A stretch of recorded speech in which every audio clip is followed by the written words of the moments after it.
So you got followed by Keystone Light, huh? Yeah, I'm pretty excited about that follow. I got to make sure and double check that they're still following me. Oh, they could have kicked you out. What? Well, what preceded the following? Did you tag them or what? No, I literally did nothing with Keystone at all until I just randomly get this follow on my Twitter, and it's just like Keystone USA follows you. So I look at it, and it had the verified check mark. So I was like, what?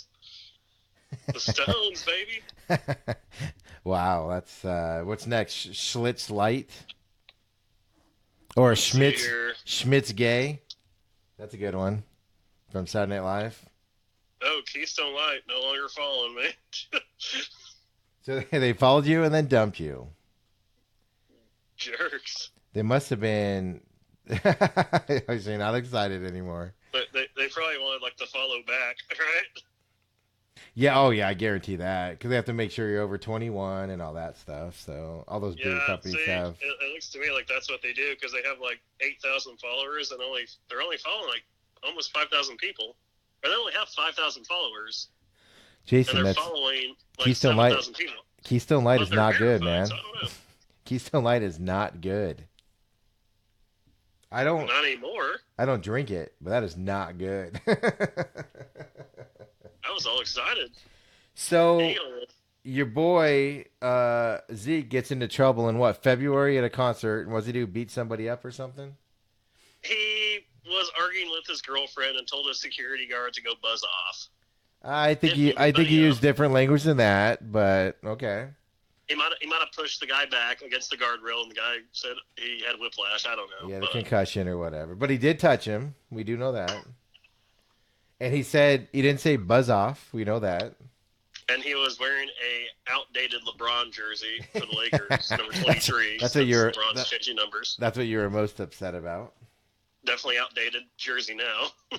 Yeah, right. Well, yeah, exactly. Can you get the name changed on a jersey to whoever Davis? It probably depends on the stitching. I don't know, and if it fades in. I don't think they're stitched, are they? Yeah, those would be stitched. Yeah, The real they're jerseys stitched. are stitched, but like the replica ones and everything are. I mean, I figured Zeke would probably like spend the extra money to get the authentic, right? Maybe I he don't know, got give him the maybe he benefit got here. that maybe he got that directly from LeBron, man. Yeah, maybe. I mean, they traded jerseys or something at some party they were at. But anyway, the NFL comes out after he meets with the commissioner and he walks out with a prepared statement, which made me laugh. I feel like I felt like Goodell wrote that. yeah, I feel like the commissioner went, "Here's what you're gonna do, buddy. When you walk out of here, you're gonna post this, and then an hour later, we're gonna post what we're gonna post. Have a good day." He's like, look, dude, he's like, I want to suspend you all year, but I can't afford that anymore, especially because you weren't found guilty of anything, and Oh, he I take doesn't. a lot of heat for that shit. So, He doesn't care about that. He doesn't care about that. It was a minuscule thing. It was. I mean, it wasn't minuscule. I mean, it was a big deal, but it's nothing. You know, nothing happened after that, and just with his history or whatever. But I don't even know why they came out with a letter at all. Like, didn't everybody forget about that? yeah, I totally didn't realize he was meeting with the commissioner until they're like, hey, Zeke's meeting with the commissioner today. I was like, for what? And I was like, oh, yeah, that thing. Yeah, but I was thinking that if he's meeting with the commissioner, beginning of July, what is it, 3 weeks before people report or whatever? I was like, that might not be good. Right? That timing, it might be you're suspended for a couple games type of a deal. So, well, his letter that I'm convinced he didn't write, the NFL wrote for him, says that he needs to grow up. So, So there you go. Hopefully we'll see a change in Zeke now. so since we've been gone, other exciting NFL news. There really hasn't been any. Other than Zeke, right? There's been nothing for the last like 2 or 3 weeks because everybody's just getting ready for training camp. Nobody's really gotten in trouble this year. Yeah, people just go to training camp. Aaron Rodgers still trying to chug beer, and I think it's pretty much about it for football offseason.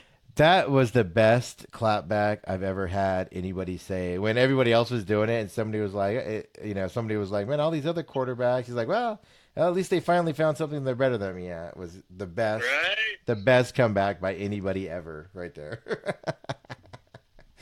But take that game, set, and match. But okay, so if you were anybody, so like even if I was in the stands and there was like a contest going on and I knew I couldn't do something, like if there was a dance contest going on, I would be like, my ankle's broken and like limp You or want to bust something. out the floss? If I was Aaron Rodgers, no, I'm not you.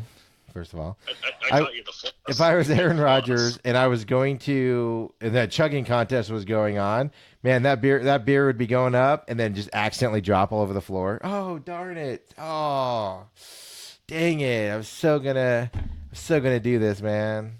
I was so gonna drink that. Like, why would you do it knowing you wouldn't be able to do it? Oh gosh. But Toronto won the championship in the NBA. Yeah. Did we talk about that? Thought we talked about that. We might have, but I'm going to a bigger We've point. been gone that long? I'm going to a. I know, right? Well, Jason, you should listen to the podcast more often. I know it's been 3 weeks, so almost a month. So, but where I'm going at with this is then the NBA has this weird rule where, you're able to do trades and everything, but nothing's valid till July 6th. But in the meantime, they have the draft, free agency opens before you can announce the trade, but it's not official until July 6th. And I know you and about half the world had problems. You and half the people that actually sat down and watched the garbage known as the NBA draft I wasn't had sitting issues down about just it. Totally focused on that. I was at a small little sports bar in Harrison, Arkansas, watching a College World Series. Louisville and I think Mississippi State were playing. But it was on, and I was like, God, that's so annoying when you see these guys get drafted, and they're not going to that team because the trade already happened, and here they are rocking out gear of the team that they're getting traded from. It makes no sense. What doesn't make sense is that they celebrate the NBA draft, because I saw a tweet shortly after that, and it's something like players that are drafted by their teams aren't on that team a year later. Well, yeah, I mean, that's fine. So, if you get traded draft night, I mean, wouldn't you want to you're actually going to play for? But all those trades were set up. Even worse, all those trades were set up before draft night.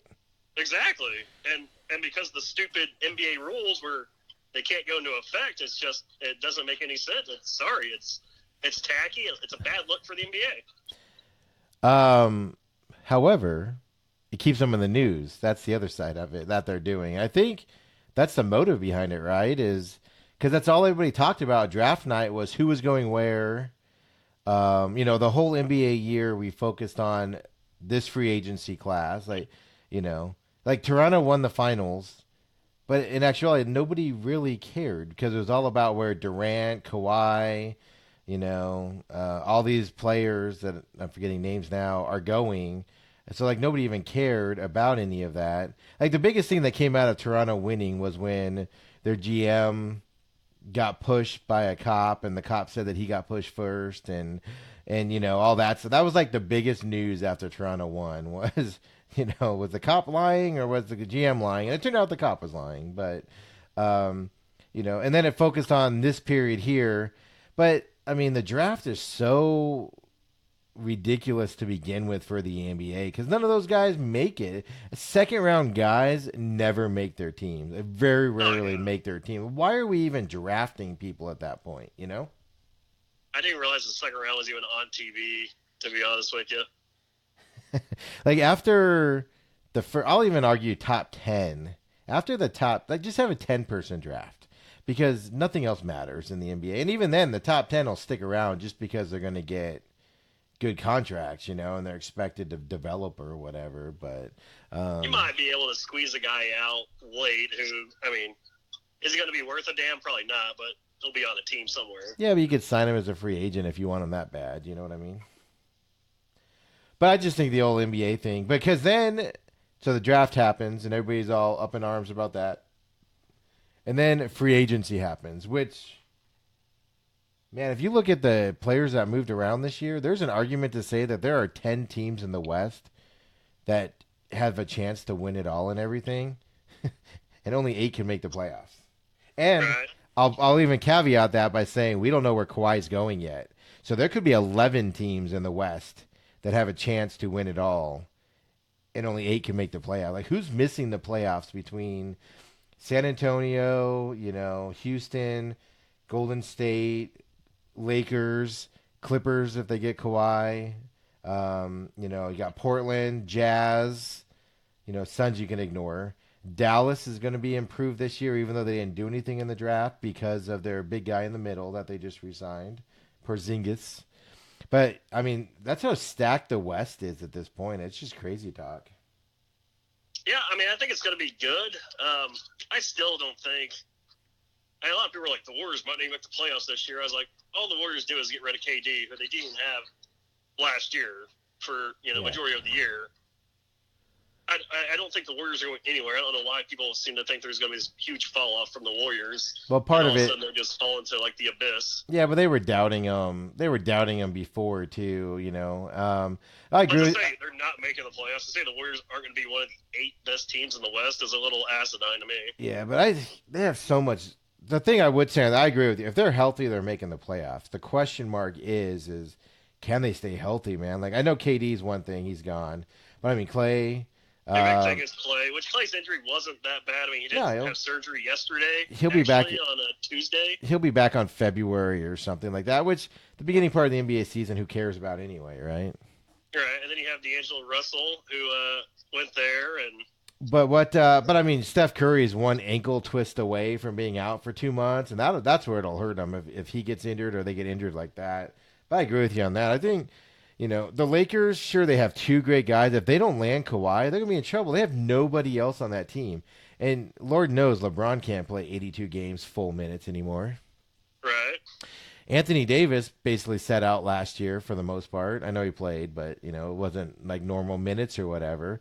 And underneath there, but 2 guys, aren't going to make or break that bank right there. When you have young teams like Portland, who got rid of some guys, but then they signed some guys, the Jazz, that are going to be solid teams this year, like actual teams this year. It's going to be interesting. I don't know. I know it's July and I won't care about NBA ever, but it actually makes it kind of interesting for next year. The good thing is they're not making super teams. They're making several teams of 2 players, which is, I think, awesome to see. Yeah, I mean, that's kind of the formula that you need. I mean, you need to have those 2 good guys and kind of fill in the rest with role players. So, see how it goes. Yeah, but at least not like. Happy I'm not a Knicks fan, that's for sure. Oh my dear God! Okay, yeah, I wasn't gonna bring that up, but all right, I get it, man. The Knicks fans are disappointed. I don't know why. Their owner, is what he is, and everything. But oh my gosh, Stephen A. Smith cannot talk about anything else but the Knicks not signing free agents. Like, dude, just stop it. It's just Knicks fans, stop it. Become Brooklyn Nets fans because that's where the future is. I just remember I was watching Friends the other day when Joey wanted to go to the Knicks game and Chandler said no, and he's all like, "Come on, man, the Knicks are awesome." And he's like, they're going to lose. He's like, "Sorry, the Knicks are awesome." Yeah. Was that the one where he came back early and had to lie to him, and then the tickets were for the wrong day? Yep. I think I was watching that one myself. So this didn't age well. This show didn't age well at all. Yeah, I mean, that's what's amazing about it is, the Knicks traded Porzingis, to set themselves. When you're constantly, it's a bad business model at that point because this is what, year 3 that the Knicks have had to clear space to sign max guys, and then they don't land anybody. But then why do they have to clear space next year again, at the next year, when they didn't sign anybody, for that other deal? It's like, why do they always have to clear space when they don't sign anybody good? And not just that, but you ruined the relationship with one of your biggest, the Knicks with Kristaps Porzingis. He was the Knicks there for a few years before his injury. And then you ruin that relationship because you're on to bigger and better things. You're like, all right, we're done with you. We're going to go out. We're going to get these guys. And you make all these moves to acquire these said players and pieces. And then when it comes down to it, you're like, no, we're not going to pony up that much. It's just like, I understand their fan base being like, what the hell did you do all that stuff for? Like, why did you kill this guy pretty much and bury him while he was here just to have him go somewhere else for next to nothing? And now here we are stuck with crap. Like, you have the money, spend it. Well, it's even a bigger issue than that. Like, but so Kevin Durant goes out there, right, and blows out his Achilles, and which is the worst possible thing. I think that saved the Knicks because I don't think he was going to the Knicks regardless, to be honest with you. But I think that saved the Knicks because they wouldn't have. But that was their excuse, right? Was they knew they weren't going to get him, so they were like, "Oh, he doesn't want to come here. We, whatever." But man, a guy Kevin Durant's age, which isn't he 30 now, 31? Something like that. Yeah. So I mean, but he blows out his Achilles. He's not going to be the same player, which is fine. He'll come back. He'll be good. But he's out for all of next year. I can understand having a problem signing a guy that's going to be out all of next year for, what was it, $35 million a year? Right. I mean, I get that part, but I mean, the flip side of it, you look at what he did 60% in the NBA Finals against the Raptors. I mean, he pretty much owned them for a quarter before his Achilles ruptured, and that was that, Well, I mean, yeah, I mean, until Kawhi showed up here, everybody was saying Durant was the best player in the league, and then Kawhi showed up for the playoffs, and now all of a sudden Kawhi's the best player in the league, so.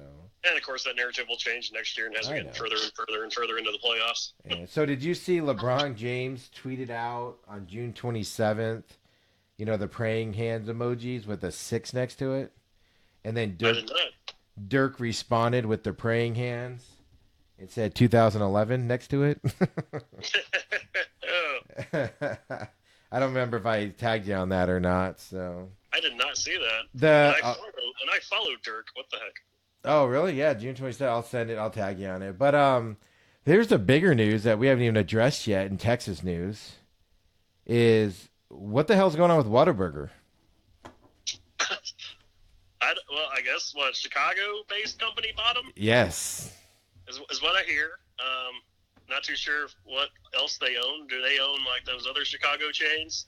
Well, I mean they're a big company. They're a big company, but basically the promise is that they're going to expand them all over the country and all that stuff. But as somebody self-admittedly that I can't stand Whataburger, like I've eaten there. I mean, I've eaten there with you, but I never I like fries or something, Like, I understandably, the whole reason that chain exists and is considered as good as it is because it's Texas-based, right? And they're taking that whole identity away from it. Even if they keep it the same, a Chicago company's not going to run it the same, right? I mean, I imagine you can't really change it from being orange, right? Like, I think that's as designated. I mean, it's original. I don't like it, but it's original. So I don't think you change that. I'm pretty sure the food's going to be the same. I mean, I don't think. Is it though? If you take it to Chicago, I don't think they're going to bring in the beef, the Whataburger beef. I don't know, maybe for like a month or two. But you expand into a bunch of different states. You're not buying from the same. You're not going to be buying from the same whatever it is, beef guy or whatever. You're not going to be buying from the same lettuce guy. You're not going to be buying from the same bread guy because they won't be able to handle the volume, right? So yeah, I don't know how that's going to work out. That's actually what In-N-Out does differently because that's, I consider In-N-Out like their biggest competitor, which I love being, but I'm from California, I had it In-N-Out long before Whataburger, so, and I compare the two. And, I mean, that's why In-N-Out Burger doesn't expand like it does because they have to have a distribution center. I think it's within 100 miles of each restaurant for freshness and all that stuff. And they're family owned like Whataburger is, they're worth billions of dollars. I don't know how much the Whataburger people were worth, but I don't know. I kept trying to find out if like the parent owners were dying off and the kids were like, we don't care about Whataburger, so sell it or something like that. I don't know why they just up and sold it out of nowhere though, right? Yeah, I don't know. Yeah, I mean, I I doubt I ever really hear about food chains getting ready to sell to someone until it does happen. So I would think that all of them would be kind of out of nowhere for us, right? But well, especially where we are in Phoenix, because I mean we have them here, but they're not like you said in Texas. You're like, God, you could throw a stone and hit one on every corner. But what I think's funny about a lot of this stuff too is how in Texas when you eat Whataburger, it's like, man, I wish everybody else in the country could enjoy Whataburger. Now that other people are going to get to enjoy it, you're like, what the hell? Yeah, I saw that. I saw that tweet where it's like everybody. Yeah, it's funny. Everybody in Texas, man, everybody got to try Whataburger. I was like, no. Yeah, now that you're getting the chance, like, what are you doing? Yeah, but I mean, it's just the whole big conglomerates are buying family-owned. But I mean, Whataburger's had a chance for 50 plus years to expand out, and they just never did it for whatever reason. I don't know what that reason is, but I mean, like I said, I hold it against them that they're all orange, because orange is the grossest color on the planet, and nobody. I know you disagree, Mr. Tennessee fan over there, but yeah, just anything that's orange, it's like instantly like it cannot be good. Is that judging something wrong or something? Hey, that's how you judge it. My intern is laughing at me right now on my take right there. Well, did your intern give you the breaking news? No, my intern is slacking. That a source. Uh-oh, sources are involved. One of Jalen Rose's source tells him that Kawhi will be back in Toronto. Well, he was meeting with them right now, so if that news is going to break, it's going to break now, yeah. So wait and see. That was a tweet I just saw from Darren Rovell that the Raptors' title odds moved from 14-1 to 6-1 at Superbook USA. I mean, until it's official, but I mean, that's the move to make. Why would Kawhi go to the Clippers or even the Lakers? New Balance's shoe sponsor is not going to pay him more to go to the LA markets, right? Because he's already a name by himself. But why would you go to the Western Conference with all the talent over here? Do what LeBron did so great, man. Stay in the East where there's less talent, and you'll be able to compete more, right? Oh, that was Dick Nowitzki, not Dirk. They often get confused there. It was a joke that I was sending it to you because it's hilarious. Yes. Yes. I do love following some good Dick Nowitzki stuff. There's a reason I didn't say the name on the podcast. Yes. But I just thought it was funny how they basically make fun of LeBron. I feel like Dirk could do. I feel like that might be Dirk's burner account. Really, like I feel like that actually is. You think his he's true burner? You think he's pulling a KD, but he's like I'm just gonna take one. Yeah, he's like, I'm just gonna make it look like it somebody parodying me instead of having like a fake name. X794853669. When he was setting up his real one, he forgot the R and he didn't know how to delete it and go back, so he just created a new one with spelling it right, and then he's like, "Oh, I'll just keep that one." Like he just spelled it wrong. Right? He just spelled it wrong. It was like, "Dang it! How do I fix this?" He's like, "I'll just create a new one real quick." So that's the breaking news that I got right now. That was from a tweet you said.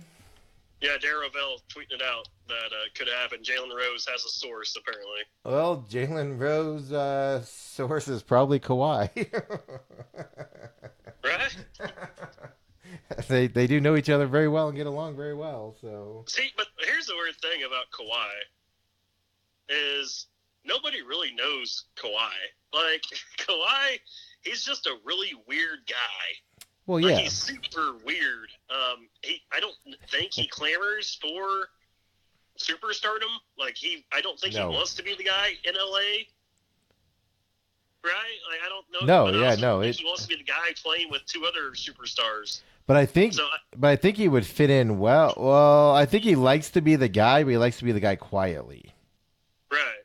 And I think Toronto gives him that deal where he can be the guy and also be the guy quietly because, let's face it, in Canada, it's a big thing now, the NBA is, but on the global or on the American spectrum, which how all the ratings come across, we don't care about Toronto. Like, cool, they won the title last year. What do you do? Like, I'll give you the compare and contrast, right? So LeBron James takes off, 2 games for quote load management, and everybody loses their shit, right?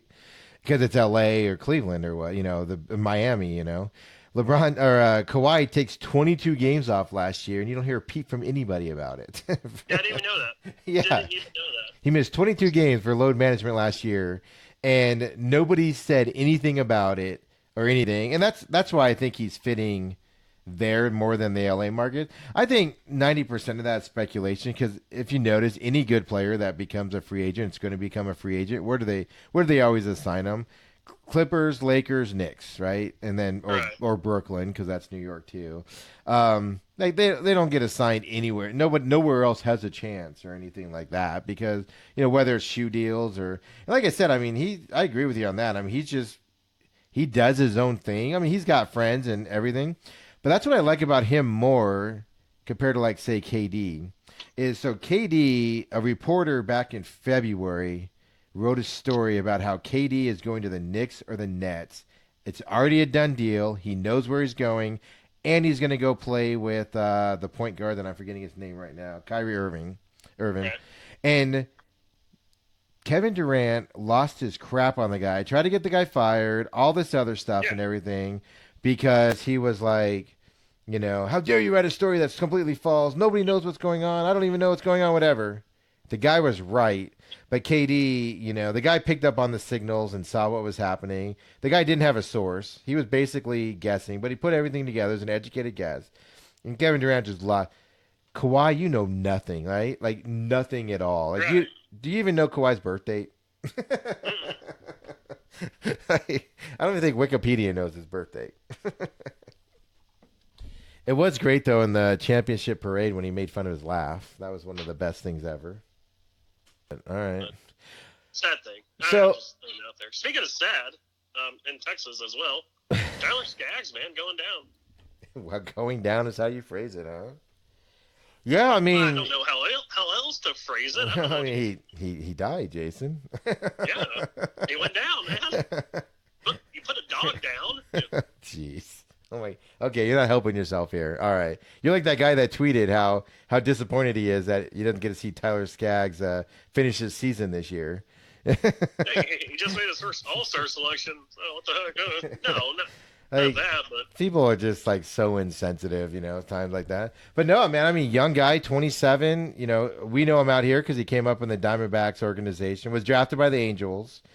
Got traded to the Diamondbacks and was here for a couple years. Young pitcher, and then he went back to the Angels and everything. But that's got to be the thing that fascinates me about this stuff is one, we haven't heard a cause of death yet, which surprises me because obviously people know.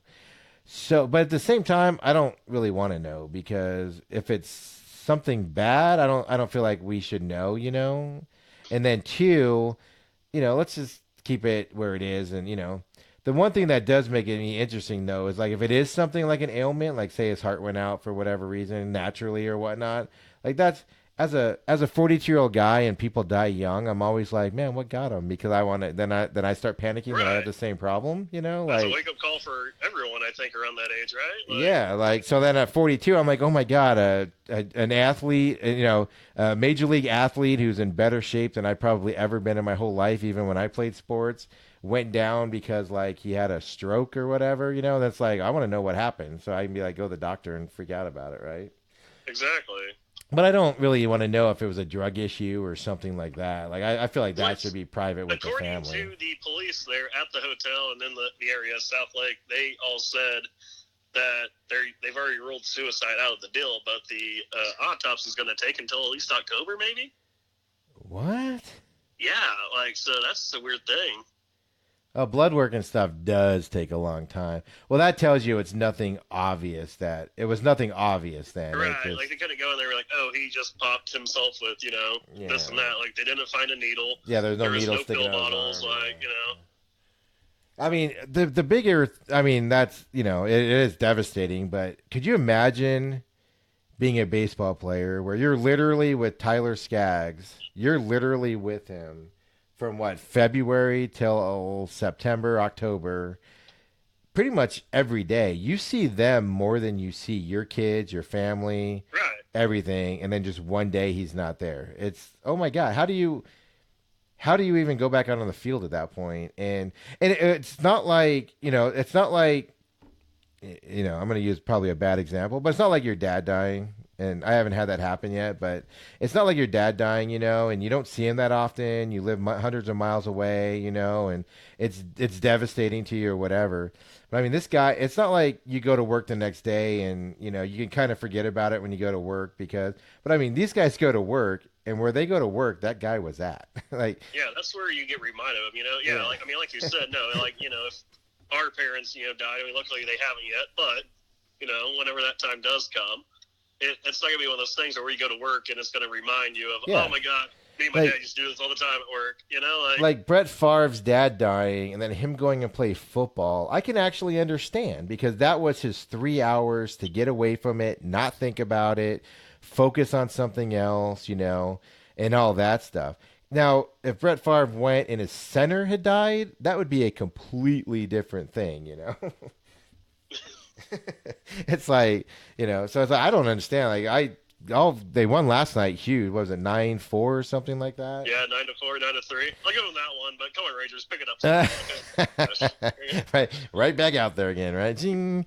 But I was reading articles yesterday that they were playing walk-up music for the hitters, but there was like no other music playing or no celebratory things or anything like that going on during the game. So it was like an old school game where there wasn't all the pomp and circumstance and stuff like that Really? during the game. Yeah. So I imagine today, because they play today again, right? Yeah, they play today. Tomorrow is actually going to be the day that Tyler Skaggs pitched, too. Yes. So That's going to be the hard day right there because somebody else is taking that mound that knew him, played with him. Somebody else is taking that mound on his day. I hope they wear number 45. That would be kind of neat to see. I know the other guy did.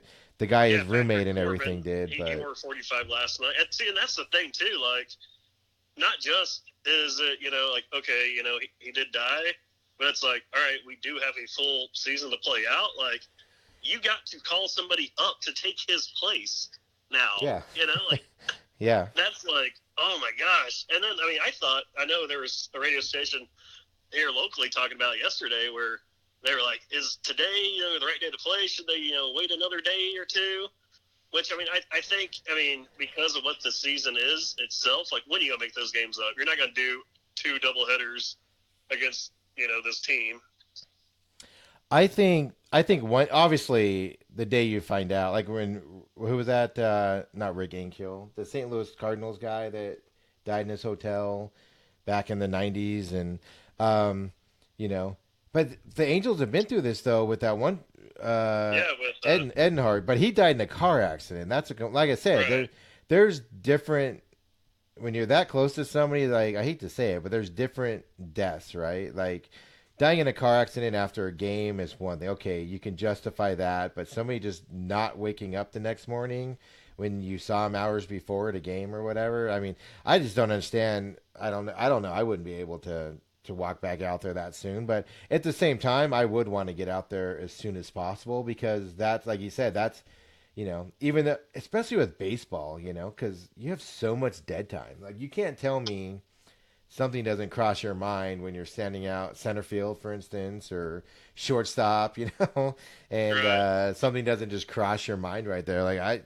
But that's why they're professional athletes. They're mentally strong on that front. So I mean, I think, to me, personally, one of the hardest parts would be, I don't know how the team hotel situation is set up there. We're like, hey, this is the team hotel for visiting teams that come in. they moved. But I would not want to stay at that hotel. They moved. They moved on Monday after moved. they found him. The Angels moved that day. They had a meeting. They had a meeting, obviously, and announced that he wasn't there anymore. And then while they were doing that, the team personnel and everything were in everybody's rooms, packing everything up and, moving the baseball. So they basically started over fresh again. Yeah, because, they're all on one floor. They're all together right there and everything. Yeah, no, obviously they move pretty quick. So. All right. That's good. I mean, to me, that'd be one of the But hardest parts. I yeah, guess. I mean, they're not going. It's not the hotel's fault by any means, but yeah, I bet they stay at different hotels every time they go to Texas now because that's a division rival. It's not like Milwaukee where they only play once a year or once every 3 years. Right. With that haunted hotel up there, where players refuse to stay at. But from what I understand, players can stay at other hotels regardless if they don't like the hotel they're going to. Like that haunted one in Milwaukee, players can say they want to stay at other hotels because And I they're afraid of remember what ghosts. was it, a few players. I mean, not to bring politics into it, but didn't want to stay at the Trump Hotel one year. Yeah, So yeah. I mean, it is an option half the for team them. moved and half the team stayed. Like, Yeah. Yeah, exactly. So, but yeah, I mean, I mean, a lot of teams rally around this, and that's the other side of it. That's interesting now is to see will the Angels rally around it because they've had a so-so season. Ups, lots of ups and lots of downs just on the baseball diamond, and so now this is something that you could rally around and run with. yeah, we'll see how it goes for them. I mean, not gonna root against them for at least a few months, I guess. you're not, you're not Let gonna it be play out. They are still a division rival. you're not gonna be that guy that's like I don't care. I want him to lose all the time. And go out there, kill them. Well, I mean, the other side of it is when All-Star break is this weekend, isn't it? Yeah, this weekend is the last week before the All-Star game. So Sunday, and then the All-Star, then everybody's off Monday. All-Star games Tuesday, yeah, and then the All-Star game is Tuesday. So home run derby's on Monday. Yep, the Derby. Yeah, so I mean that's the other side of it too is they'll all be able to get away and handle their business and things like that. The All-Star break gives them that moment. I don't know how many All-Stars the Angels have. I haven't followed it that closely. Mike Trout. Well, obviously him. Other than I don't that, think there's anybody else. I think just Mike Trout. I think Tani is like on that people vote him in thing.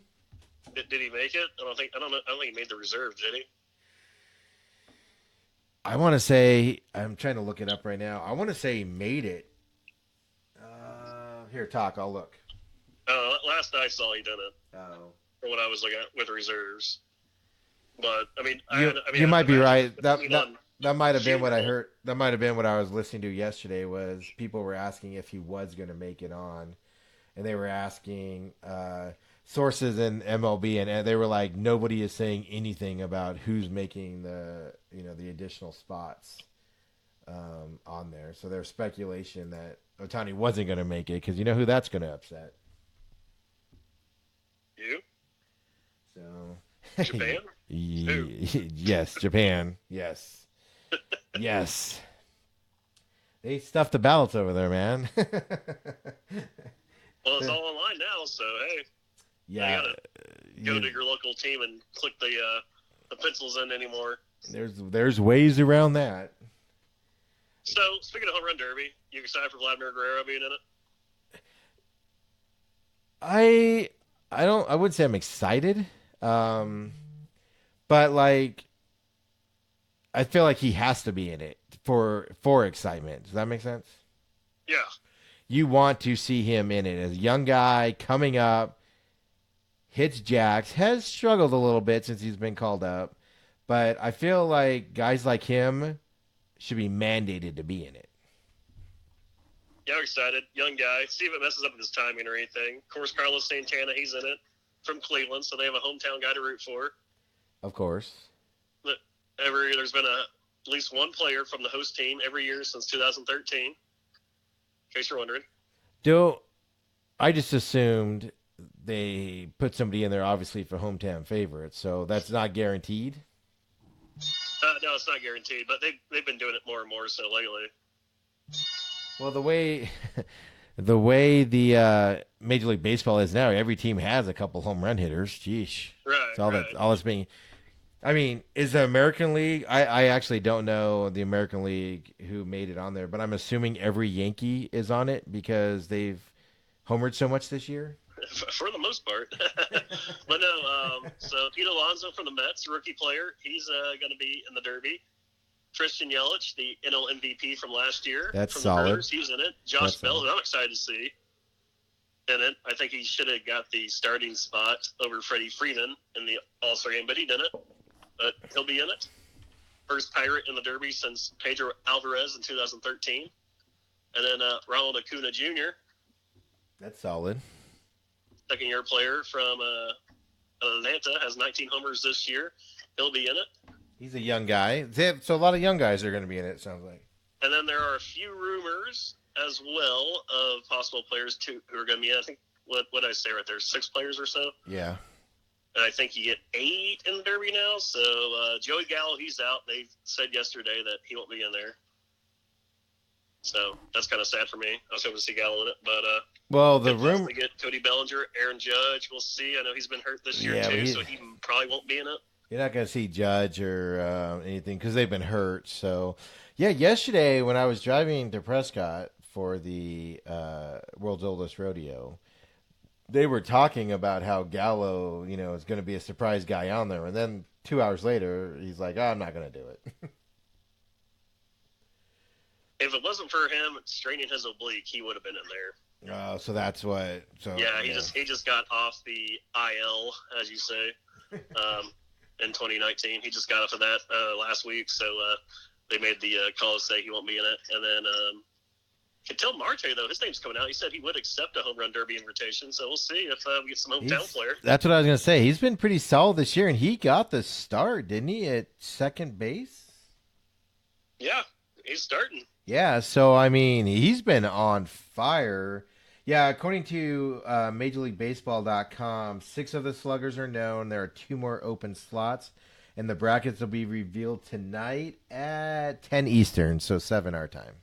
So I guess we'll have the other 2 by then? Yeah, well, I'm sure it'll leak before that, but if not, then definitely then we'll have it. But yeah, I mean, a good bit. He has 20 home runs so far this year. Definitely he's broken out in the power department, getting his first nod. So we'll see. But then again, it could be one of those timing things where the team might be like, "Dude, you're hitting so good this year. I don't want you to get into a home run derby to where the second half of the season you fall off for us." So is that a real thing? Because I hear a lot of people. But I think it's a real thing for non-home run hitters. Real home run hitters, it's not, because that's just their swing. Like, you never heard Barry Bonds, Mark McGwire be like, I think it affects the guys that aren't natural home run hitters. You know what I'm saying? That makes sense. Right. So, if you're like Marte, who's not, I mean, he's not a home run power hitter. This year he's lighting it up and everything, but that's not what he's known for. That's not what his specialty is. And so I could see him going out there and maybe getting it, but at the same time as first round. At the same time, as a fan, man, I don't care how much it messes up your swing. Get your butt out there, man. If you're hitting home runs, get your butt out there and start. Let's go out there and entertain me, damn it. Yeah, showcase it, baby. I mean, the bigger question I have on the home run derby is, oh my God, is what's his face doing it still? Who? No, Bregman is not doing it anymore. Whatever his name was, I can't even remember. God, that was god off. That's why I quit watching it for a bunch of years, even with the sound off. The thing I like about it is the other players that are on the sidelines while they're hitting and they jack one, and to watch other baseball players be like, "What did you just do?" I think that's the best part of it. That's what I love about that Monday. Everybody just out there on the field, hanging out with the kids and everything. Like, oh my God, check that out. Yeah, and somebody jacks a 550-yard bomb, and everybody's just like, "Oh dear God, did we just see that?" And these are guys that see these guys in batting practice every day, and all that. So, NHL free agency happened. Does nobody care? Because nobody does. Nobody does.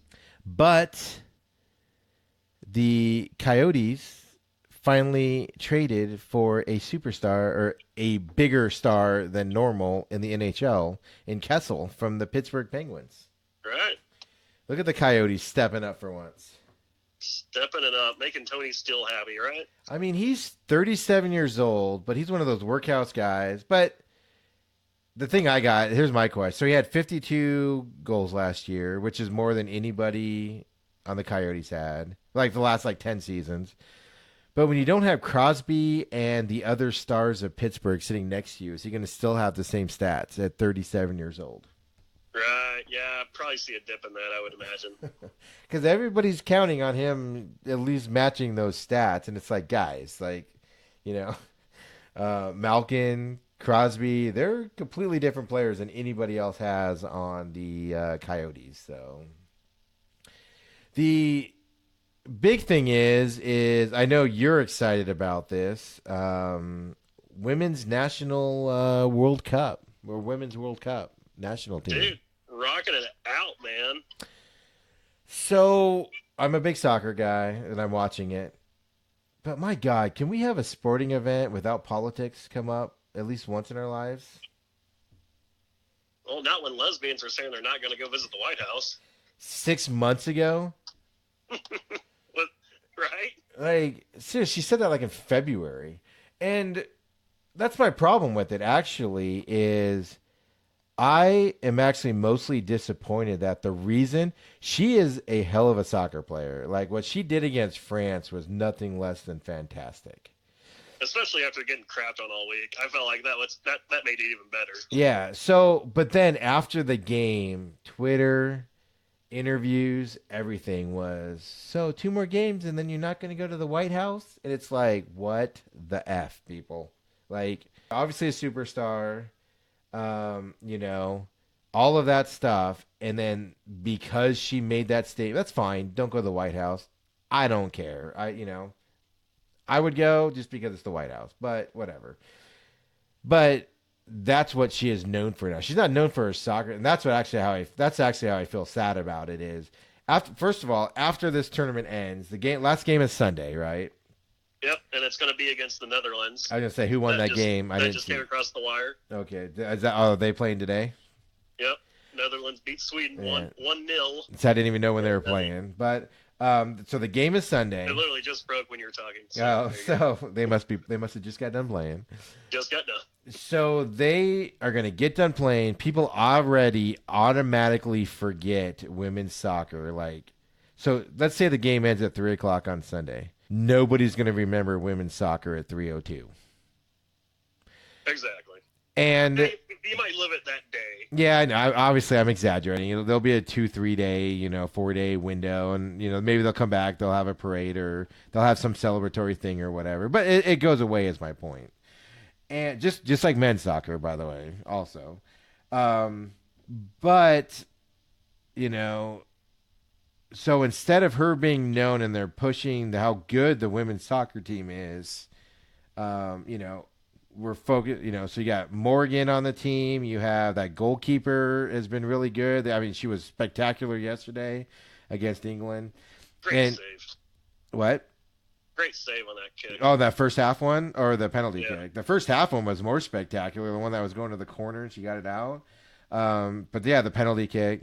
And, but then the other side I have a bad thing about is I get it. They celebrate, I don't watch enough women's football to know if every team celebrates like that. I just don't know the answer to that. But I know in men's soccer they do. But I mean, that's what the two focus is. She's not going to the White House. She hates Trump. She wants to kneel for the flag, and they celebrate too much. And that's just disappointing for me, because when you grow on that brand and everything, like, that's what this World Cup's going to be remembered for. And it's just, I don't know. I just don't like it. I don't like it at all.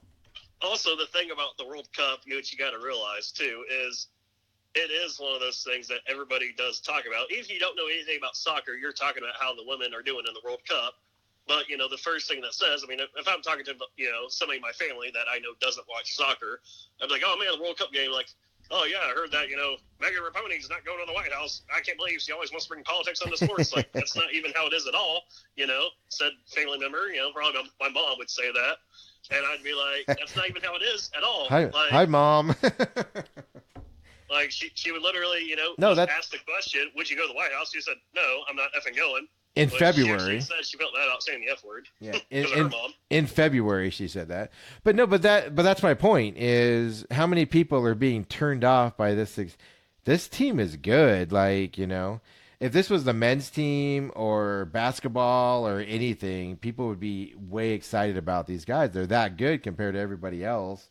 You know, they have flaws, and it is closer than it's supposed to be. But that's my point is how many people, one, are being turned off because they hear all that stuff out there.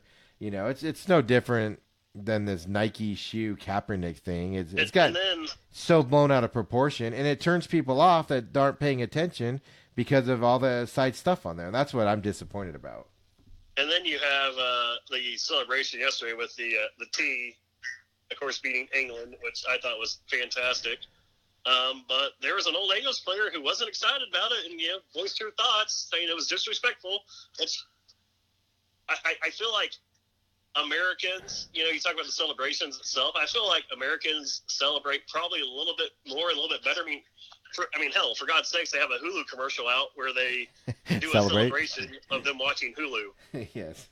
That's Harry. And they're like, what's this? Like, it's the Hulu celebration, which was like, I wish they would do that during an actual, that was great. They set up the couch and the TV, just watching it.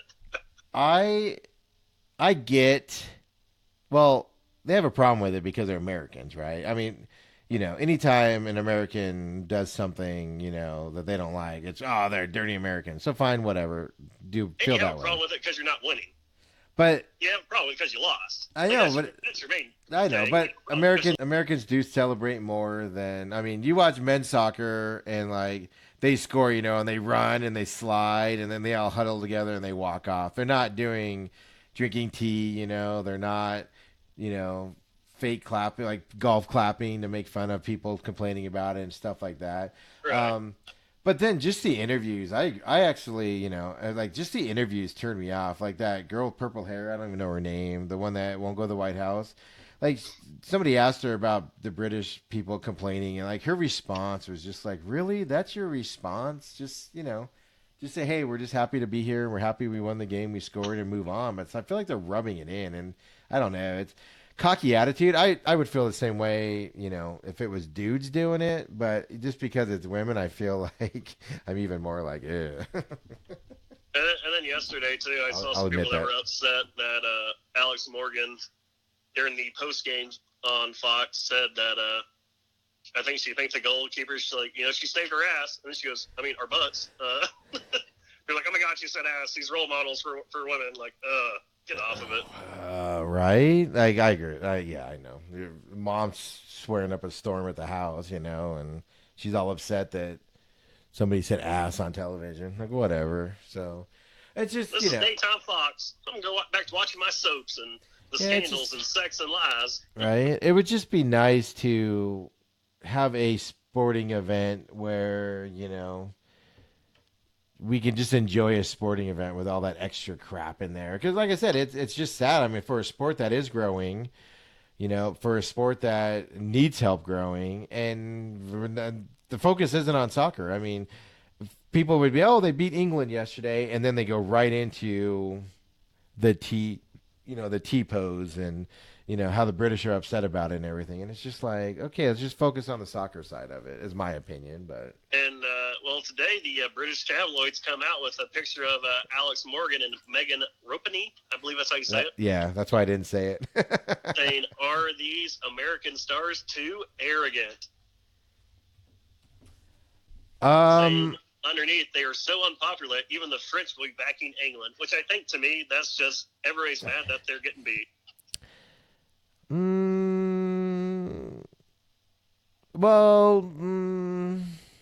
Yeah. Are they arrogant? Yeah. Yeah, I was going to say it. They expect to be in the final, like Tom Brady doesn't expect to not be in the Super Bowl when he's in the playoffs, right? No, I don't. Yeah, I know. And a lot of people don't like Tom Brady because he isn't arrogant. That's SOB. Exactly, too. But he's a winner, and that's what he does. I know. I get what you're saying at the same time. And I mean, let's be honest. The French have always had a love-hate relationship with America. So. Right. But for here in America, their sales toppled. Yeah. Number one selling soccer jersey, men or women, ever sold on Nike.com in one season. So they're doing something right. Americans seems to love it. And, hope they rock out the Netherlands on Sunday. The interesting thing about that, it's the number one jersey on the Nike site, and it's still only like 45% of the total sales because Fanatics also has sales on there, and they're going gangbusters as well. So I Right. know they focused on Nike, but I mean, this thing is selling, and it's $90, and people are buying it. Now, here's my question. As a dude, can I buy a women's soccer jersey and wear it? Well, like, so does it have a name on it or what? Like, what's the thing? Like, I I don't know, but like, right? But my intern is telling me that no. But my point is, you don't become the number one selling jersey and only women are buying it to wear. right. So, can you, as a dude, buy a women's soccer jersey that looks differently than men's? Let's be honest, and wear it in public, not in the bedroom for role playing, but in public, like to the mall, or I'm gonna go do a pickup soccer game down the road, and oh, the kids are playing soccer down there. I'm gonna go down there and play. I'm gonna slip on my women's national team jersey that I bought from Nike. just asking for a friend. So, I mean, if it's just the jersey with no number, I think I can get away with it. I'm looking at the Nike.com website right now. I see a guy wearing it, the red one. It's a solid jersey. Looks good on him. I would stay away from rocking the 13 Morgan. Yeah, but I don't think you have an option. I think you have to get a number, right? You can't just buy it. No, you can just buy the plain jersey. Okay, because I know Adidas, like with their, like you and I have been in Adidas stores where they rock like the Brazil jerseys and stuff like Right. that, and you can just get the jersey with no number on the back or anything. So Yeah. I thought, okay, but I mean the red one can be crossed either way, but I think that there's one of their jerseys I think is definitely That white one, you wouldn't want to wear that if you're a dude. yeah. With those stripes on the sleeves, Yeah. you're not rocking that. Yeah, like I just wonder what the collective feel is if I go to the beach here, at some point in my life. And I'm like, oh, a pickup soccer game happened. Let me throw on my my jersey that I got with me. Oh, hey, you know what? Ross actually does have some solid U.S. soccer jerseys. Not Nike, just $5 get you there at Ross. Just kind of red, white, and blue with USA little emblem on the chest there. So yeah, so the intern who is female agrees that no dude should wear the white one. Yeah. with those sleeves on the side. So Yeah, you can get away with the blue or the red. Because to become that big of selling of a jersey that they announced today, there's no way in hell that only women are buying that to wear. There's a bunch of dudes wearing that jersey. Well, on the Nike website, you do not see a men's white jersey. You have a kid's white jersey, but not a men's. Do you have a men's red and a men's blue? You have men's red. I'm not seeing the blue here for some reason. Yeah, the red is just a solid red shirt. I think even the men have one of those, to be honest with Right. you. And the men have a solid blue one too. So yeah, the white one obviously must be just factored in for that. But yeah, so phew, I made a good purchase with the red one. Yeah, good job picking that one up. The hard part was on the white one. That explains why I couldn't find a 2X on there. Yeah. Whew. so, so they play Sunday. So well, I guess we'll see. And I wish I could tell you I knew enough about the Netherlands, but I don't. Well, close game today against Sweden, 1-0. I think it went to PKs. Ooh, really? Oh, I wish I would have Yeah. watched that then. That would have been good. I think that's the update I just read. So, sorry, I'm still laughing about my jersey comment. That's pretty funny. That would, like same thing. WNBA, right? Can guys wear WNBA jerseys? I could I go on don't for think this you can wear WNBA gear as a guy. A lot of guys go to those games though, man. They got to sell them to the guys too, right? They probably do, but I wouldn't be rocking out a Phoenix Mercury jersey or whatever. New York Liberty or Seattle Storm jersey. Yeah, It's like that. It's when you go to Vegas and you get a Vegas Aces because you get confused because you think that you're rocking the the Reno Aces of the Yeah. Diamondbacks. Finally, you don't realize you're buying a the woman's. because the logos are very similar and everything. But at least with the Aces, you know that like that's kind of like manly. But like the Mercury, the Liberty, like that just sounds like a girl name, right?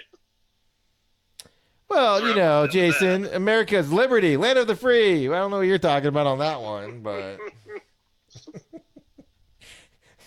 we're going all July 4th themed here on this one. America. All July 4th. America. I'm going to wear my... Red, white, and blue all day. Hey, speaking of red, did you see the amount of blood that came off of Cody Rhodes' head after taking an unprotected chair shot this past weekend?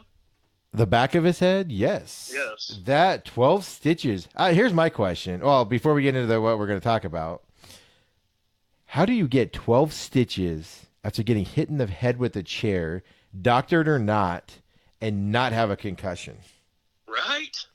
You have to have a concussion, blurred vision, something after just getting a hit with flesh that. wound, man. Just a flesh wound. Right? Walk it off. Walk it off. I almost feel like even if he had one, they wouldn't announce it because it was so controversial, right? I don't know. Well, I feel like they're different though, like because the way they talk about it, like that's what kind of what I like about this new promotion of All Elite Wrestling is they have like media scrums after the game, Yeah. or not the game, The but match. after the match or The whatever, pitch. The match, yes. whatever it is. But you know they do have their media scrums afterwards, and you know the wrestlers even said it. Hey, yeah, the chair was botched. It was a marked up chair. It was supposed to bend. And it was his idea and he wanted it and Yeah. But How there are some people like, oh my God, they're not keeping the realism of involved in the fakeism of wrestling, and how well, I mean, even back in the day the chairs were doctored and stuff when they did it,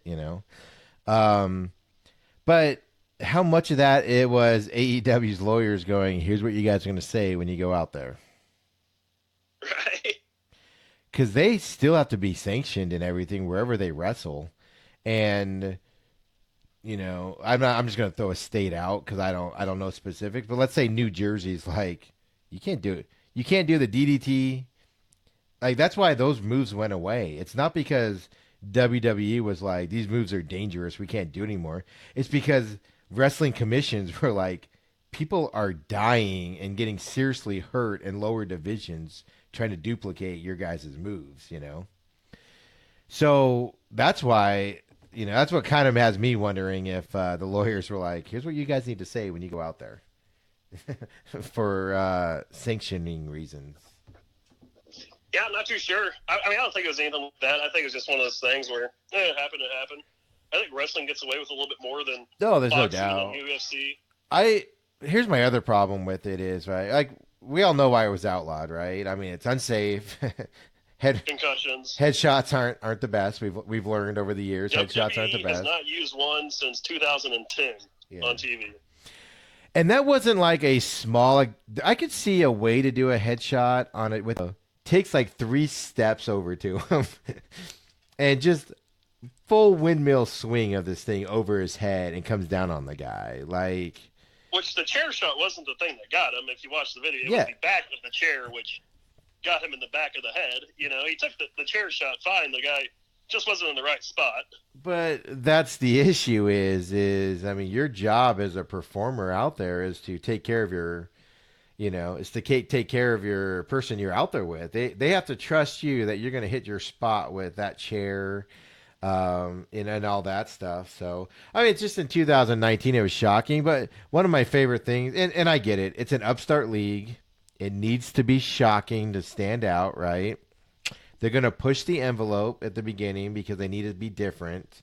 But I mean, the fact that they're like, oh, an unforeseen thing happened where we did everything right, and an unforeseen thing, well, it's a unprotected chair shot to the head. We can kind of guess that something could go wrong on that. Like that's like the worst excuse ever was. Oh, it was just an accident. Nobody could have seen that coming. Really?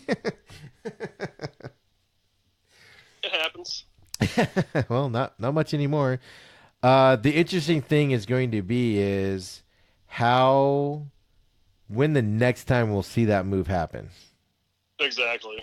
If it's like the next, because they don't have another match for what, a I think month? in a few weeks they got something going Okay, on. I was gonna say like a month or something.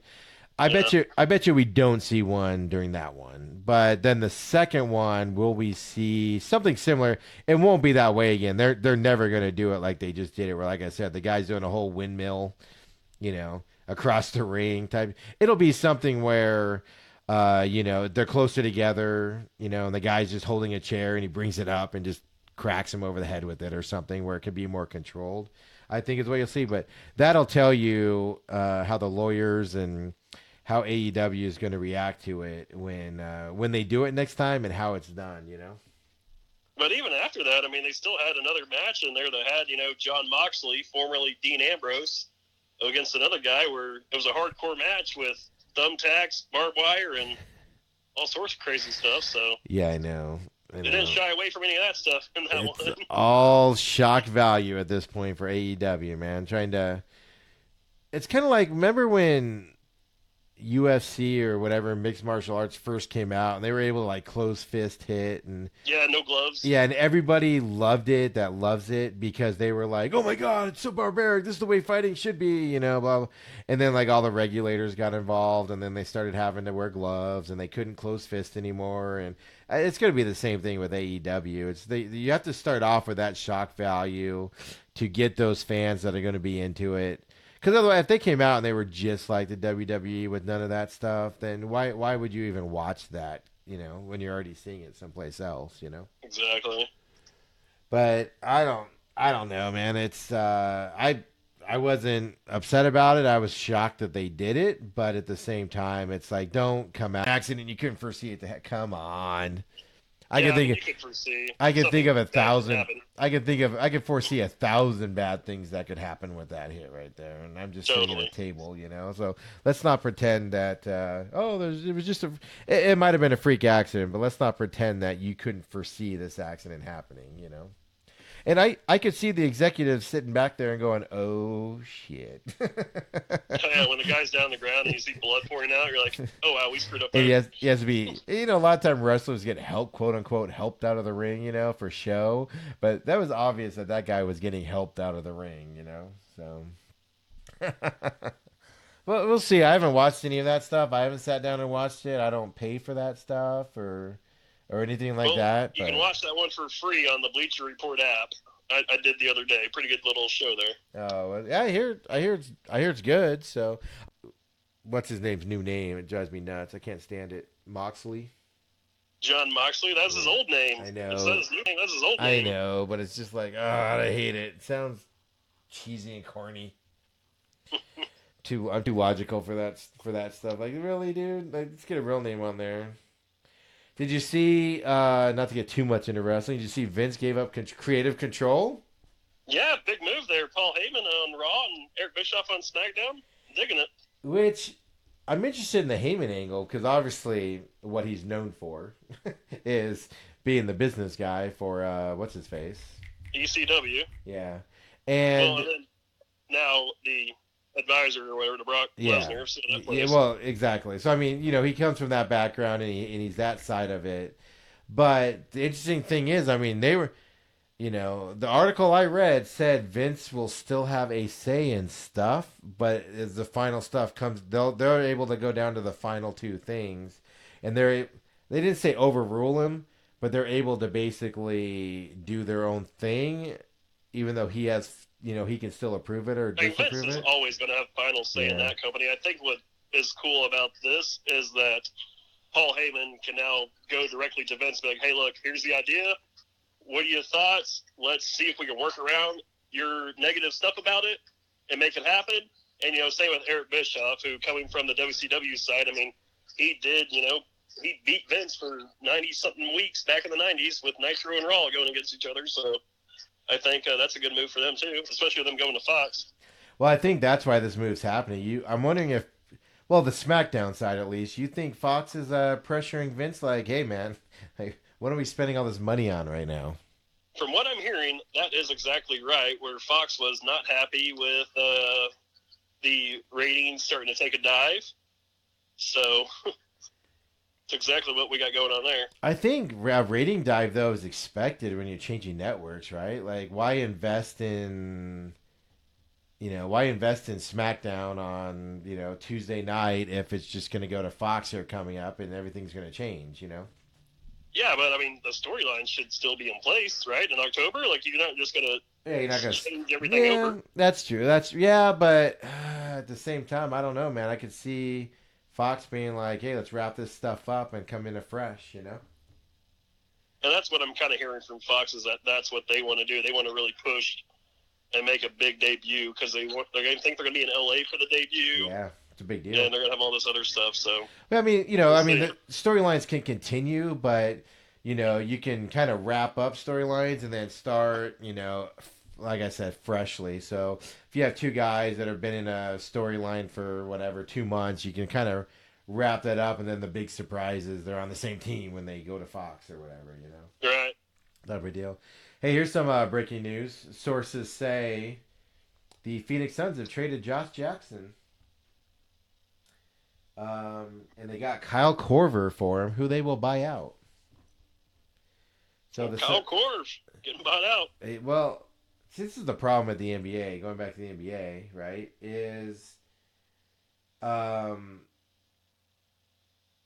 They got to fix that business model. Why would you trade Josh Jackson? We know if you're from Phoenix, you know why they're getting rid of Josh Jackson. He doesn't fit in, doesn't want to be here, or whatever. Hell of a talent, just not able to, be himself here with all the other people they have here. But it's just crappy. I'll change my language there. Where you trade a guy with talent and all this stuff for a guy, and then you just buy him out with nothing there to replace him with. It's just ridiculous. Like, it's stupid. Why even partake in this? It's just a salary dump for him. You get rid of Josh Jackson's contract, then you get Korver in, you buy it out, and you just dump that salary. Yeah. So the official terms are. I had to find Woj's text because nobody else had official terms.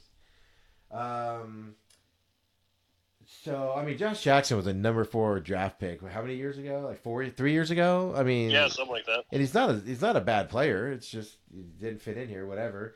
But Josh Jackson, DeAnthony Melton, and 2 second-round picks to Memphis in exchange for Kyle Korver and Javon Carter. I don't know.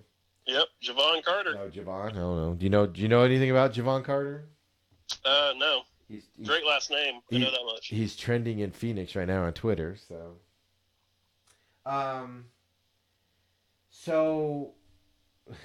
my favorite is leak sources.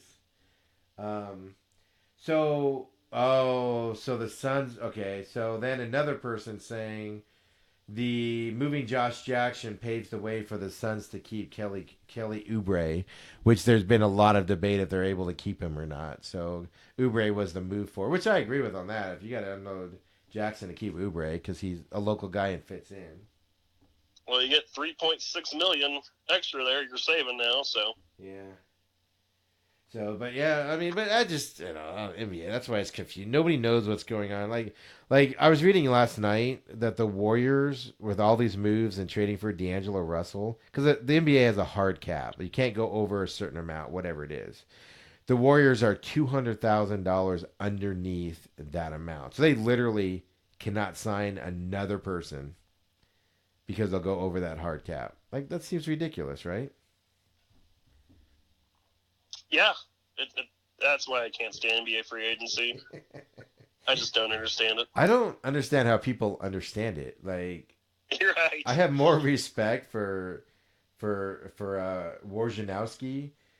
Like, if he knows this stuff off the top of his head, I am just thoroughly amazed by him because I would need a staff of 12 to tell me what's going on and what move does what and all that stuff. I feel like those are the people who actually understood algebra in school. Oh, we were just like, what? Right? I remember back in the day when the hardest thing about NBA was when they traded somebody, you had to be within like 20% of the salaries to make it work. Like that was the only thing you had to worry about. That's why you always had like some random guy. Like the Lakers trading for D'Angelo. I mean the Lakers, the Warriors trading for D'Angelo Russell. So then then there's wild speculation that once Clay comes back, the Warriors are gonna just trade him to a team because they wanted to keep him from going to the Lakers because he's a tradable asset with that deal. And it's like what? Like what is that real?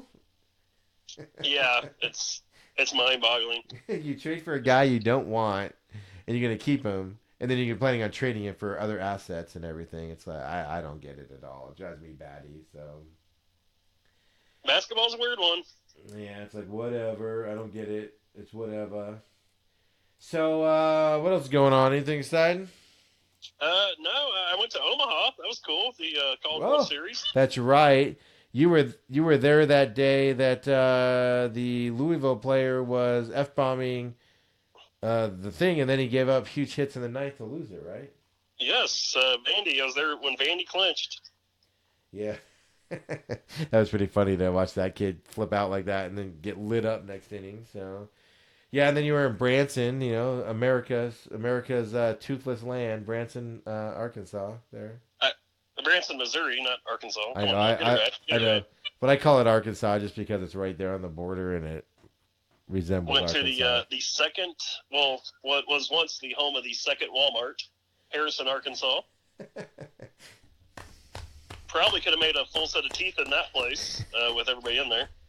Was it like clean? Did they keep it modern, or was it based off No, of it's just a super Walmart, But But like, at one point, Harrison did have the second Walmart, so they rebuilt obviously because every Walmart got rebuilt for the most part, oh, yeah, I and was gonna they have say a plaque in there for the guy. for Mr. Walton himself. Yeah, and Walmart, of course, got its start in Arkansas, so there you go, your Walmart knowledge. Bentonville, no, which I have been to. Their corporate offices, believe it There or you not. go. I think you're more redneck than any of the listeners now. I, I did not fit in there. Hey, everywhere you went, I was telling you what to do because I have been there. Just because I've been there doesn't mean I'm redneck. It just means I've had to go there for various other reasons in my life. It's not like I was like, hey, you know where we should go this year? Let's go to Arkansas. Yeehaw! But came back, went to Kansas City, hit up another baseball stadium, so, trying to not pick those off the list while I can. What did you think of old Kauffman Stadium these days? So just looking at the seat preferences, where you want to sit at, $40 for a outfield seat with restricted viewing because of a fountain is kind of shitty. Just throwing it out there. Yeah, they remodeled that place. God, I don't even know now. 10 years ago now? 15 years ago Yeah, now? They and remodeled they made the sight lines pretty crappy for above that fountain there in the outfield. So. I'll help you out with the answer to that question. What's the best thing about Kauffman Stadium? The fact that it's in the parking lot of Arrowhead and you can go to Arrowhead at the same time. Right, the indoor bar on the lower level where you get AC and you can walk out and see the game as well. That's pretty cool. I didn't know that existed. Yeah. But yeah, they have a little indoor bar downstairs where it's AC, and then you can actually just walk out. You're pretty much on field level right above the dugout, and you can check out the game and just stand up back there, which is good because it was a hot one. And whoever is out there on your Facebook saying that baseball belongs outdoors, they can eat a fat one because, no, I don't know if I'm spoiled because, we go to defense games on Yes, you are. Yes. But there ain't no way in hell baseball's meant for the outdoors on a Saturday afternoon and 90% humidity. I have been there in those conditions, but I have been in a worse place. I have been in St. Louis, Missouri for a random, and Mark McGwire was playing for the Cardinals, for a random, Wednesday night game, sold out, and you are doing nothing but just sweat. Like everybody around you has like been in a pool. It feels like you just can't stop sweating. Just absolutely miserable, and people are on the edge of their seats cheering on football. And I'm just like, I gotta go. This is ridiculous. Like, yeah. Why am I here? But yeah, no, you're spoiled. definitely. And I can't wait for the Rangers to get that roof next year. Well, that's true. The humidity though just make the roof make it worse, won't it? I don't think so. I think we'll block all that out. I don't know. I'm trying to think if I've been to a baseball stadium with Milwaukee, I guess, but that's not as humid as like St. Louis and those places. I've been to the Miami one actually, and I remember it being a little bit humid inside, but not too bad. Like it's not like it was outside where you can see your sweat. Your sweat Right. doesn't evaporate; it just sits on you. You walk around, you can flick the sweat beads at people, ding, because they're just sitting on top of you at 800% humidity. I know. The good thing about Miami, there's nobody there to sit by you when Right. you're sweating. So Right. Got a whole section. They're like, "What section do you want?" And I was like, "I don't know, whatever the cheapest is." And they're like, "No, really, what section do you want?" We're dedicating it to you tonight. What do you want us to announce you as? Section 38 is brought to you by Steve. right. Yeah. Thanks for sponsoring this third inning. It's like, oh dang, all right, because I bought an expensive ticket there. So, all right, and then you got you're headed back that way again here in what 2 weeks? Yeah, 2 weeks. We head back that way for a weekend. Going to take the whole brigade here, the girlfriend's kids and little guy, and we're going to go check out Branson for a little bit with the kiddos and let them have fun doing go-karts and all that jazz. I say that multi-level go-kart one, if that's open and you don't stop there, I'm going to be disappointed in you. It is fantastic. I'll let you know. I will get the GoPro hooked up and we'll rock and roll. Yeah, I'll give you one of the GoPros to do it. That's like I remember other things about Branson, but I just remember being so, because we've all done go-karts, right? And it's usually flat. It's like maybe there's a small uphill on it, but this thing's like 4 stories, right? Well, I'm pretty excited. Yeah, like it rolls up a little bit there on like a cylinder type thing, Yeah. just kind of like a rolling whatever. But I'm more excited to see if the slick track will be open. They do have a slick track at one of the go-kart places. They have like 20 go-kart places on that side of town. So yeah, that's more because they had like 2 or 3 before. Yeah, and I remember a lot of miniature golf places there, and people actually plan vacations there, which is it's like Vegas for old people. if that, I mean, at least in Vegas, the old ladies can hit the penny quads. Like I remember I asked you who's that Russian comedian. I asked you if that Russian comedian was still there. I mean, I haven't been there in 15 years, 16 years, but Oh, and coming back from Kansas City, no. there is a sign. He's still there, by the way. Oh, he had his own theater. I meant to take a picture of that for you. Yeah, he had his own theater. I didn't go see it. What was his name? Yakov Smirnoff or whatever. Yakov Smirnoff. He made like all he did was make Russian toilet paper jokes about standing in line for toilet paper. I did not see him while I was in Branson, by the way. I did do the Ripley's Believe It or Not museum. I did do the Wax Museum, which you did also. Yeah, I did both of those. I did the go-karts, and I did a couple other things that I did the duck tour, where do they still have the duck tours where you drive on land and then they take you into the water? No, but I might want to look that one up. That's pretty spectacular. That might be the place where it went into the water and then flipped over and a bunch of people died. So they might not do it anymore. But that's pretty fun if they do have that. You know what a duck car is, right? Yeah. Yeah, I mean, it's sitting in a car, but they act like they're out. Their brakes are out as they're driving down the road to go, and then they're like, "Oh my god, our brakes aren't working. We're gonna hit the water!" And everybody's screaming. All the tourists, all the foreign tourists are screaming because they think they're about to die, and then you hit the water and float. It's pretty funny. Well, according to BransonDucks.com, due to the ongoing investigations into the tragedy last summer, the Branson Ride the Ducks will not operate this season. See, okay, so I was right. All right. Well, hey, you know what? Maybe next year you can hit that up. But they're offering an all-new visitor experience at the Branson Top Offs place, which that got offered to me, actually. I think we're at Ripley's. They're like, you want to do the Top Offs too? Top Ops is what they call it. And that did not look fun at all, and nobody was over there. So What looks like is Looks it like they're out of business. what's a top off? Top Ops. It's like laser tag, like operations, Oh special yeah. ops type stuff. Is that the one that's in the? There was one that was like in the trees and like the forest right there. No, it's Um, literally just like right on the strip, oh, okay, so that's something new. And then there was right by something. the McDonald's out There was there. there was some other thing I did like where the dam was that creates the water, the lake right there, and I don't remember what that was, but I do remember having to do something with that dam there. Hey, welcome to Branson, everybody. Right. Well, I'm gone next week again, so I'm going to take everybody to Yosemite next week to get out of the heat and go to another national park this year. So, Well, just make sure you remember your wallet this year. I had issues last year.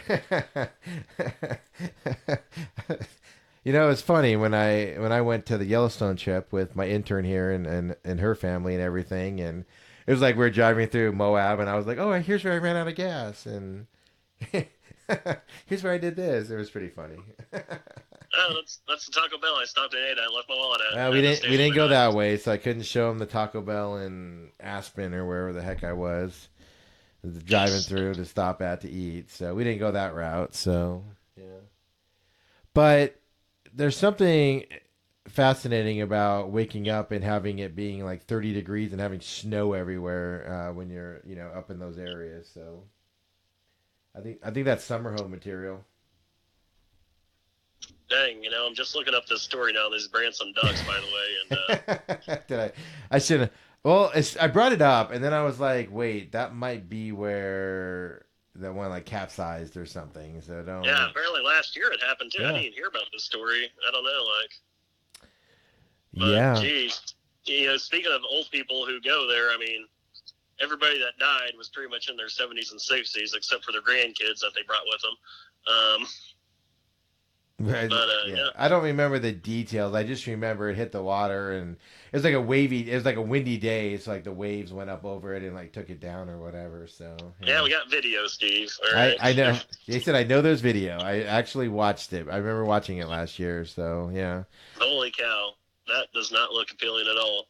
I would be scared shitless in that duck boat. When I went 15, 16, 17, however many years ago it was a perfectly calm day. So it was, on this lake. So it was just like a normal thing where you just drove onto water. It was nothing. But yeah, if it's windy and super wavy and stuff, I could totally get how that would be not fun, right? Yeah. And we bring good news here at the end of the main event podcast. You're welcome, everybody. You're welcome. Well, not hitting up the duck tour anytime soon. That's for sure. Since they're not operating, you can't. I'm sure I could find my old pictures of it and stuff, and you can live vicariously through me on that. I'll see if I can find a duck boat somewhere on the island of Branson. There are. Well, I mean, they only have one there. There are a couple other ones. I was on another one someplace else. Might have been Wisconsin or maybe Minnesota. So there are other places if you really want that. It's Jason. It's so stupid. It's literally a car. I know. I see it. Steve. That It's floats. a car. It's what we've all wanted for our lifetime, and then it's not that exciting. And you just die. So it's not that exciting. Is my point here. Like, it's like every tour you've ever taken, and I think if I remember right, they like drove you around town and like told you places like significant things and everything. And then, like I said, I do remember distinctly the guy being like, "Oh no, what? Our brakes aren't working." Now that you got the death aspect into it, it seems kind of exciting. So I mean, I don't know. Yeah, now you want to do it? Yeah, that's my problem. Like, I mean, me, I don't get excited about too much of stuff, but it's like, really, it's a car that floats? Which is pretty cool. That's what we always wanted, so. It's And not even then, a car, it's a damn bus that they got. Like, holy cow. Thing's huge. it's those old military vehicles. Like, if you watch, like, Saving Private Ryan and stuff like that. And MASH. Yeah, I mean, that's what it is. It's basically like a giant dump truck, but you sit in the back of it, and it's got, like 6 wheels on each side or 8 wheels on each side or something? Yeah, you got about 6 wheels on each side. Yeah. Fits about 20. Yeah. Yeah, Jeez. Yep, just don't do it on a windy day apparently. So, all right. So we wanted to come back for July 4th. You got big plans for tomorrow? I think we're gonna be hanging out with you at some point during the day. Are you guys gonna go? Going to the rodeo. I think Matt's gonna ride along. Dang, we got a Matt Wood sighting on top of it. Nice. Gonna hang out with another rodeo. So nice. Well, I was there last night, and the clown is definitely upgraded this year. how are the bulls? They riding steady or what we got? The animals won last night. No bull rider made it even close to 8 seconds, like 2 or 3. The steer wrestling, I think only 3 got times. There is an ex-NFL quarterback that went last night, or ex-NFL like wide receiver or somebody. So it was funny because the jokes were, of course, like he went from the NFL to a tough sport here, Yeah. So the jokes were pretty funny on that. The clown is better than last year because remember that one with that stupid, chicken shooting thing or whatever. It was pretty bad. The guy this year was pretty funny. And then, but the animals won last night. Let's just put it that way. It was fun to watch and everything. It was, it was spectacular, but like a normal rodeo. But animals won. So hopefully tomorrow will be different. Looking forward to that. Yep. Taking the little guy out, see some stuff. Yeah. Oh yeah. Beautiful Prescott. You guys gonna do fireworks tomorrow night? Because that's gonna wipe him out and you. But I don't know if we're doing the fireworks or not, and where we're doing them at. I know tonight we're going to go out to Anthem, hang out a little bit with Sam's sister, as her kids are with the dad, so it's just us two and little dude for the weekend. And then debating on a baseball game on Friday, or maybe possibly go to a day game on Sunday. I mean, we get fireworks Saturday night at the racetrack, so. I was gonna say you saw him last Saturday night. You'll see him this Saturday exactly. night. Not going to pay the extra $40 to go to a Friday night baseball game just because of fireworks. The intern get excited about it. The intern is joining me at the rodeo tomorrow, and I was like, I just want to be clear that after the rodeo, I am not going anywhere for fireworks. I'm going home. I made it perfectly clear, and she's over here giving me dirty looks. I made it perfectly clear that I am not going and sitting with crowds of people, in the heat to watch fireworks. Make sure the intern goes down to the Old Navy down the street to get y'all matching shirts to wear, because. Oh my God! Are you doing that? I'm not meeting up with you tomorrow if you're wearing matching shirts. Well, we got the matching Bass Pro shirts. We're saving the Old Navy ones for a later date. When you see me tomorrow, pretend like you don't know me. Okay. If you guys are wearing match, is Matt gonna have a matching shirt too? No, I didn't grab him one this year. I had one a few years ago when he came and saw me for July 4th, actually. But not this year. It would be awesome if all 3 of you were in it, though. Right. I don't know what I'm gonna wear. I don't know what I'm gonna. I picked up Nolan's today, so he's good. He's getting booted and suited. So you 3 will be all the same. Exactly. Oh, nice. Yeah, well, give me a call later. I like how we're making plans on the podcast. Right. Yeah. So and then I'm leaving Sunday. I guess I have to get this one out tonight so people can make their plans to come hang out with us tomorrow. Yeah, right. Anybody going to the world's oldest rodeo tomorrow, dude? Hit us up, man. Let's hang. Let's do some stuff. Of course, we can check out that. We can see if we can find that steakhouse again. I don't No. know. You know what's funny is every time I go to Prescott now and I drive by that place, I freaking see it, even if I'm not looking for it. Lefties. Like last night, I drove in. It's right there on the. I was talking to you at that point. Oh no, I was at Walmart, so I'd already passed it. I was talking to somebody, and I was like, "There it is." And then leaving last night at 10:30, I was like, "There's Lefties." So I was like, no matter what I'm doing, every time I drive through there, even if I'm not looking for it, I see it. So. Well, I think our problem, we were looking for Lefties, and it was on the right side of the road, and I think I was looking over the left side. I don't know. Our problem was we were being jackasses, and then on top of that, we plugged it into our GPS, which told us it was not anywhere close to where it was. Oh gosh, but yeah, no, I'm leaving Sunday afternoon and starting the drive, and then it's hanging out up there, Yosemite. Nice 80-degree weather, waterfalls, national parkish. Then decide from there. I might drive up to the Redwoods next week sometime. I don't know. We'll figure it out. Maybe if I might go to Home Depot. Maybe some Bed Bath and Beyond. I don't know if there'll be time. Don't get too crazy I on know. there, right? I don't know if there'll be Back here in one time. piece. All right. So we came back for a July 4th show. Where can everybody reach you at, Jason? Jason Carter 03 on the Twitter, the Instagram, and the Snapchat. Is everything changed to Chief 1580 or? Well, that's just the stage name. It's still Jason Carter 03. Oh, I know that. Added in there. I know that. I'm just saying. But no, just the Twitter, Yeah. the Chief 1580. As I'm going to be on-air talent next week, I guess. So see how that one goes. Starting next week, and I will not be listening on the app because I don't care. I'm on vacation. Well, I'll podcast the show for you. I'll get it saved somewhere, and then I'll throw it your way for you.